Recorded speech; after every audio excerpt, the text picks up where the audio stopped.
વિશ્વ હિન્દુ પરિષદ ઉત્તર ગુજરાત પ્રાંત સાબરકાંઠા વિભાગ દ્વારા સંગઠન બેઠક યોજાઈ હતી। સાબરકાંઠા જિલ્લાના હિંમતનગરના ઉમિયાવાડી ખાતે વિશ્વ હિન્દુ પરિષદ ઉત્તર ગુજરાત પ્રાંત સાબરકાંઠા વિભાગ દ્વારા સંગઠન બેઠકનું આયોજન કરવામાં આવ્યું હતું, જેમાં અખિલ ભારતીય બજરંગ દળ સંયોજક અને કેન્દ્રીય સહમંત્રી નીરજજી ડોનરિયા ઉપસ્થિત રહ્યા હતા।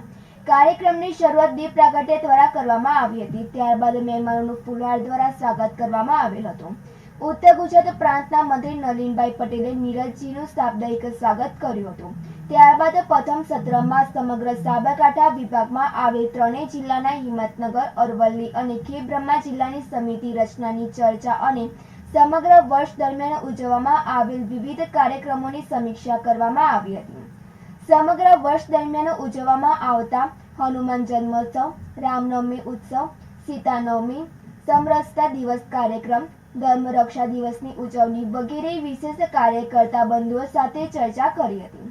ત્યારબાદ વિશ્વ હિન્દુ પરિષદ ઉત્તર ગુજરાત પ્રાંત સાબરકાંઠા વિભાગનો વિચાર ગોષ્ઠી કાર્યક્રમ રાખવામાં આવ્યો હતો, જેની શરૂઆત ઉત્તર ગુજરાત પ્રાંતના મંત્રી નલિનભાઈ પટેલે કરી હતી અને યુવાનોને માર્ગદર્શિત કર્યા હતા અને ધર્મ કાર્ય કરવા માટે પ્રેરણા આપી હતી, જેની અંદર સાબરકાંઠા વિભાગના લગભગ 150 કરતા પણ વધારે યુવકો અને યુવતીઓ ઉપસ્થિત રહ્યા હતા, જેમની સાથે નીરજજીએ શા માટે બજરંગ દળ અને દુર્ગા વાહિની જેવા સંગઠનની જરૂરિયાત છે, રાષ્ટ્ર રક્ષા, ગૌરક્ષા, યુવાનોની ભૂમિકા અને લવ જેહાદથી દીકરીઓને બચાવવાના યજ્ઞરૂપી કાર્ય વિશે પણ ચર્ચા કરી હતી। આ કાર્યક્રમની અંદર હિંમતનગર જિલ્લામાંથી મહંત હનુમાન નાથજી પણ ઉપસ્થિત રહ્યા હતા। સમગ્ર કાર્યક્રમની જવાબદારી ખૂબ સારી રીતે સાબરકાંઠા વિભાગના મંત્રી દીપેશભાઈ પટેલ, વિભાગ બજરંગ દળ સંયોજક જીગરભાઈ જાની તથા ત્રણેય જિલ્લાના અધ્યક્ષ મંત્રી અને બજરંગ દળના ત્રણેય જિલ્લાના સંયોજકો અને સમગ્ર જિલ્લા સમિતિ દ્વારા કરવામાં આવી હતી।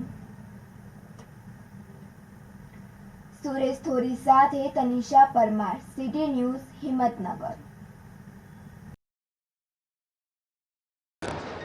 बजरंग विश्व हिंदू परिषद की ओर से इस समय केंद्रीय प्रवास चल रहे हैं। संगठनात्मक दृढ़ीकरण के लिए, उसके मूल्यांकन के लिए चल रहे हैं। इसलिए अपना जो उत्तर गुजरात प्रांत है, उस गुजरात के 8 विभागों में यह 9 दिन के प्रवास हैं। इसमें संगठन का जो तंत्र है वो और विकसित किया जाए, सभी टोली पूर्ण की जाए, साथ ही जो आगामी कार्यक्रम है चल रहे हैं उन कार्यक्रमों की मूल्यांकन और समीक्षा की जाए, उन कार्यक्रमों में भाग लिया जाए। इसलिए उत्तर गुजरात ने सभी जगह युवा गोष्ठी आयोजित की है।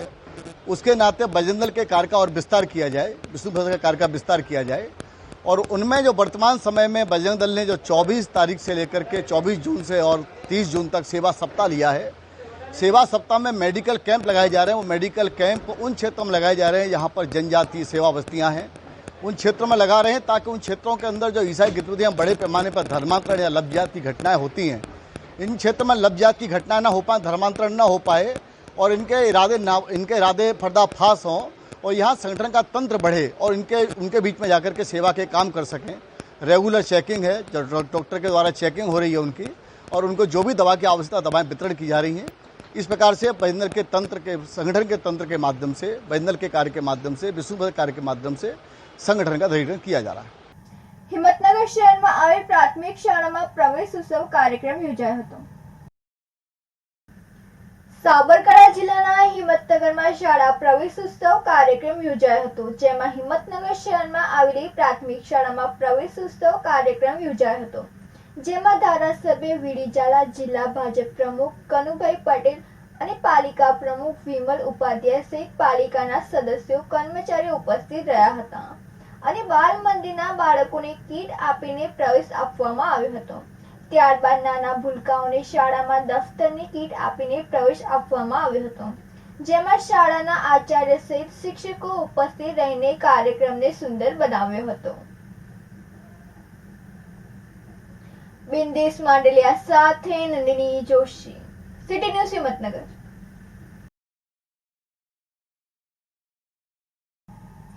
હિંમતનગરમાં જીએસટીના દરોડા પડ્યા હતા, જેમાં ચાર્ટર એકાઉન્ટન્ટ સહિત પાઇપર્સ ફેક્ટરીમાં કરોડોના ગોટાળા હોવાની આશંકાએ તપાસ હાથ ધરવામાં આવી હતી।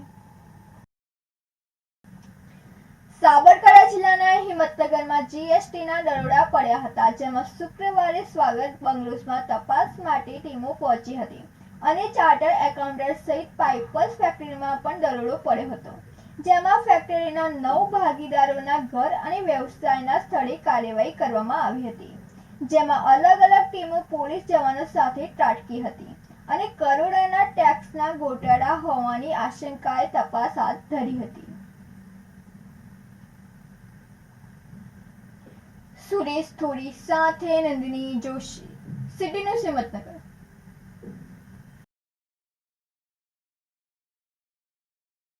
ઈડરમાં ગળે ફાંસો ખાધ્યા બાદ બેભાન વૃદ્ધને હિંમતનગર સિવિલ હોસ્પિટલના તબીબોએ નવજીવન આપ્યું હતું.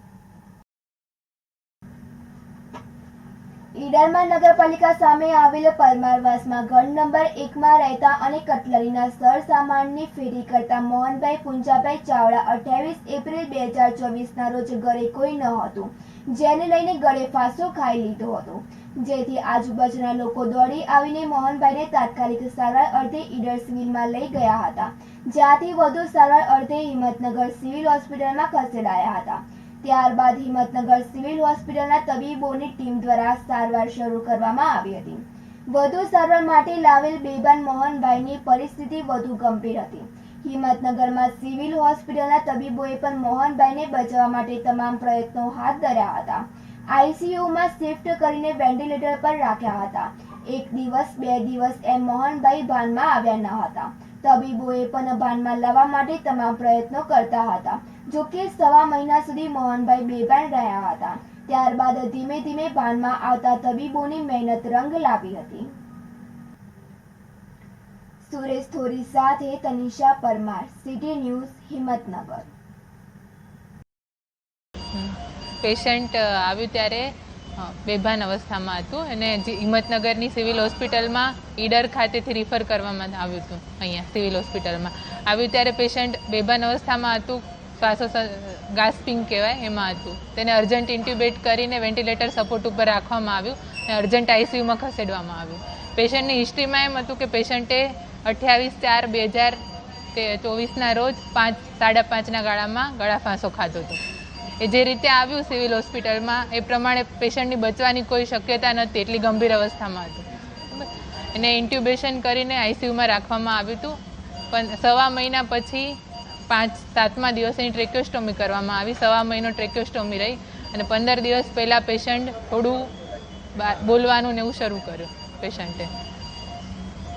પેશન્ટ પ્લાન ટુ ડિસ્ચાર્જ છે, કોન્શિયસ ઓરિએન્ટેડ, વાઇટલી સ્ટેબલ છે, ફરી શકે છે, ફૂલ ડાયટ પર. હા, આજે કરવાના છીએ અમે.